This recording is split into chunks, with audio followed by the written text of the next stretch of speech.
আসসালামু আলাইকুম। আশা করি সবাই ভালো আছেন। এই মুহূর্তে আমরা চলে আসলাম একটি পটল খেতে।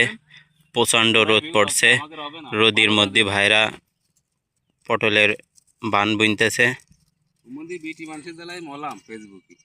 ভাইদের কাছ থেকে কিছু শুনবো, কি পরিমাণ কি খরচ হয়েছে, কিরাম তাদের অনুভূতি।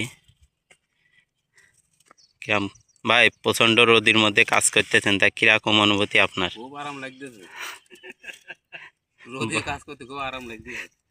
ভাইগের রোদি কাজ করতে খুব আরাম লাগতেছে। আপনাদের কি পরিমাণ খরচ হয়েছে বইতে? খরচ তো কোনো হিসেব নেই, ওই অনেক শুধু খুপা বা চটি দিয়ে মানে 20,000 টাকা গেছে কেবলটা, আর এখন সব পড়ে রয়েছে সামনে। দর্শকরা তাহলে ভাইয়ের মন্তব্য শুনলেন, 20,000 অলরেডি খরচ, এখনও গাছ কেবলটা ছোট ছোট গাছ, এখনও বানিয়ে উঠে পারিনি।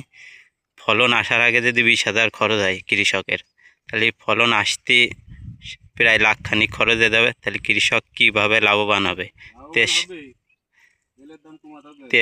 তেল সারের যে পরিমাণ দাম, কৃষক লাভবান হতে পারতেন না। গ্রাম তেলের দাম নেছে 500 টাকা। আপনারা সবাই কৃষকের পাশে থাকবেন, লাইক শেয়ার কমেন্ট করে সবার মাঝে ইউরিয়ার সারের দাম আবার পৌঁছে দেবেন। 32 টাকা, এখন 33 টাকা।